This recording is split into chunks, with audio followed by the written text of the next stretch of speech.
Senior journalist Koteswararao గారు, అలాగే కాంగ్రెస్ నాయకులు మానవతరాయ్ గారు అండ్ బొల్ల మల్ల యాదవ్ గారు, బీఆర్ఎస్ సీనియర్ నాయకులు. నమస్కారం అండి ముగ్గురికి. రైట్, మానవతరాయ్ గారు మీతో స్టార్ట్ చేద్దాం. తెలంగాణలో బీఆర్ఎస్ లో నుంచి కాంగ్రెస్ లోకి పార్టీ ఫిరాయించినటువంటి 10 మంది ఎమ్మెల్యేలకు సంబంధించి అనర్హత పిటిషన్లపై విచారణ ఇప్పుడు తీవ్ర స్థాయిలో జరుగుతున్నటువంటి పరిస్థితి చూస్తున్నాం. అయితే బీఆర్ఎస్ నుంచి ఈ పార్టీ ఫిరాయించినటువంటి ఎమ్మెల్యేలో కాంగ్రెస్ లో చేరడం వెనక ఏం ఒత్తిళ్లున్నాయి, వాళ్ళకి ఎలాంటి హామీలు ఇచ్చి ఉండొచ్చు అనేటువంటి చర్చ అయితే జోరుగా నడుస్తోంది. ఇలా ఉంటే ప్రజాస్వామ్యాన్ని మీరు కొనుగోలు చేసేటువంటి ప్రయత్నం చేసినట్టు కాదా ఈ పార్టీ ఫిరాయింపులను మీరు కనుక ప్రోత్సహిస్తే? అలాగే రాజీవ్ గాంధీ తీసుకొచ్చినటువంటి యాంటీ డిఫెక్షన్ లా చట్టానికి మీ పార్టీడే మీరే వాటికి తూట్లు పొడుస్తూ ఆ చట్టాన్ని ఉల్లంఘిస్తున్నట్టు అవుతోంది అనేది ప్రధానంగా కాంగ్రెస్ పార్టీ పైన వెల్లువెత్తుతున్నటువంటి విమర్శలు. ఇప్పుడు ప్రధాన ప్రతిపక్షం ఉండాలి, ప్రతిపక్ష నాయకుడు అసెంబ్లీకి రావాలి, సూచనలు చేయాలి, ఈ అభివృద్ధిలో భాగస్వామ్యం కావాలి అని చెప్పి పదే పదే మన ముఖ్యమంత్రి రేవంత్ రెడ్డి గారు కోరటం జరుగుతుంది. కానీ వారు జీతభత్యాల కోసమే అనర్హత వేటుపడకుండా ఒకరోజు హాజరవుతున్నారు, వెళ్ళిపోతున్నారు. ఇట్లాంటి తరుణంలో ఆ పార్టీ అంటే రేవంత్ రెడ్డి గారు చేస్తున్నటువంటి అభివృద్ధి కార్యక్రమాలు చూసి భవిష్యత్తులో మాకు ఈ నియోజకవర్గాల్లో పుట్టగతులు ఉండవు, భవిష్యత్తులో మాకు గెలుపు ఉండదు, కాబట్టి కాంగ్రెస్ అభ్యర్థులే గెలుస్తారు, కాబట్టి మేము వీళ్ళతో కలిసి పనిచేయాలని చెప్పేసి రేవంత్ రెడ్డి గారు ఒక ముఖ్యమంత్రిగా వాళ్ళు వచ్చి కలిసి పనిచేస్తున్నారు. ఇది వాస్తవం. కాకపోతే మాకు కూడా రాహుల్ గాంధీ గారు సంవిధాన బచావ్ అని చేతితో పట్టుకొని ఆయన దేశం మొత్తం తిరుగుతున్నారు. రాహుల్ గాంధీ గారు రేవంత్ రెడ్డి గారు అనుకుంటే తలుపులు నిజంగానే బార్లా తెరిచేవాళ్ళు. ఆ 15 మంది వస్తే విలీన ప్రక్రియ అయిపోయేది.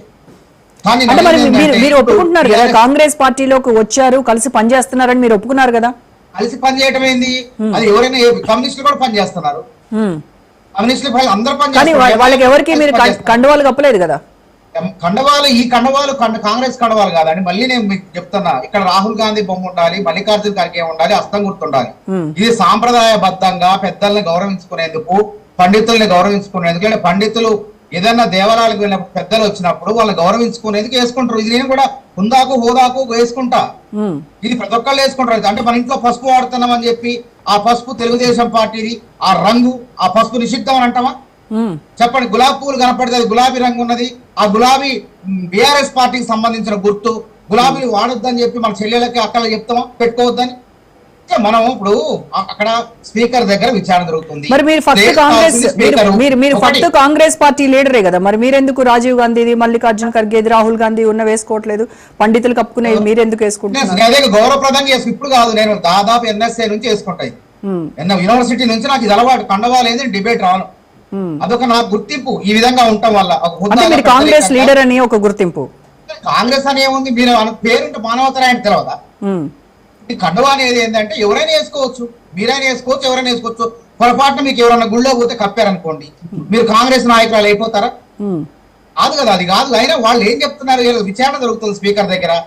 స్వయాన వాళ్ళు ఎవరైతే మీరు ఫిర్యాదు చేశారు, బీఆర్ఎస్ ఎమ్మెల్యేలు ఫిరాయించారని ఫిర్యాదు చేశారు, వాళ్ళే మేము బీఆర్ఎస్ పార్టీ మేము ఫిరాయించలేదు అని చెప్పి స్పీకర్ దగ్గర కూడా పెద్ద ఎత్తున లాయర్లు ఎవరైతే ఫిర్యాదు చేశారో వాళ్ళని ప్రశ్నించారు.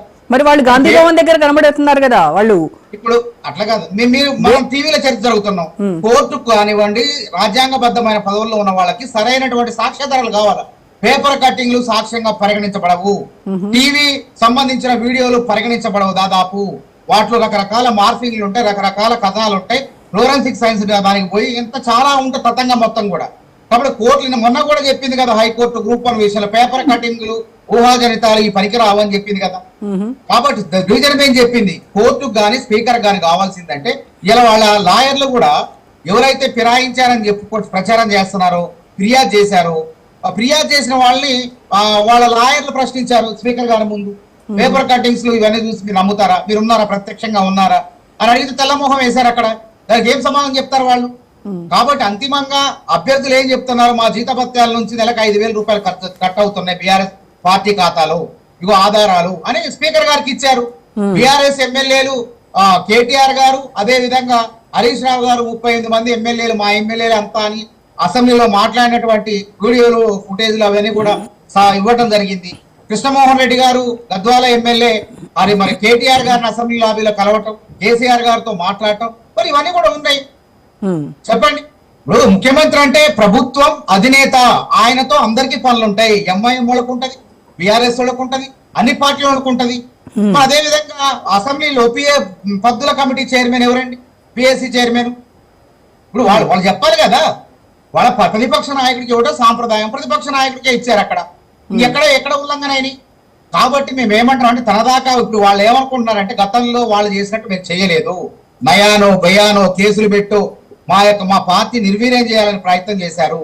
అది వాళ్ళకి నిజంగానే దేవుడు వాళ్ళ రూపంలో జరిగిందో మరి మాకు తెలియదు. కానీ ఇప్పుడు వాళ్ళతో వాళ్ళే తన్నుకున్నారు. వాళ్ళు ఇంట్లో కొట్లాడింది కవిత గారింట్లో, ఇంకా 10 మంది ఎమ్మెల్యేలు.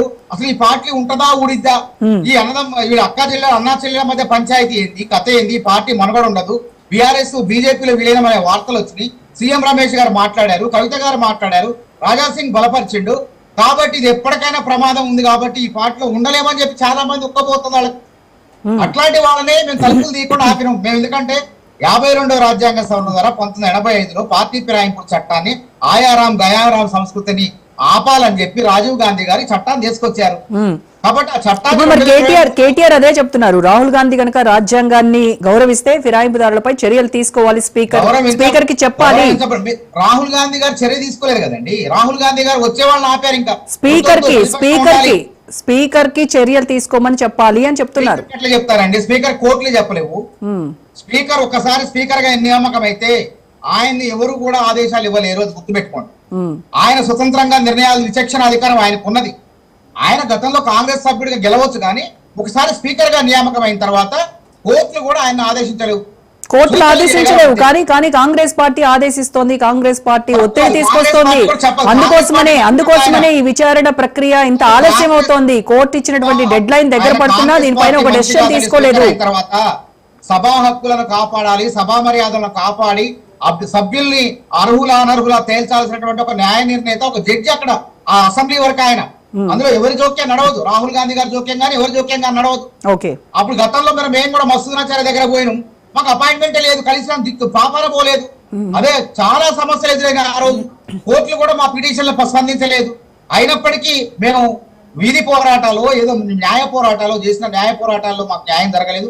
ఈలోపు చట్టంలో లొసుగులను ఆధారంగా చేసుకొని 2/3 వంతు ఎమ్మెల్యేలు ఒకేసారి కట్టగట్టుకొని వస్తే విలీన ప్రక్రియ కింద ఇది చట్టబద్ధం, పార్టీ ఫిరాయింపుల చట్టంలో భాగంగా వచ్చామని చెప్పి ఆ రోజు వాళ్ళు ఆ విధంగా చేశారు.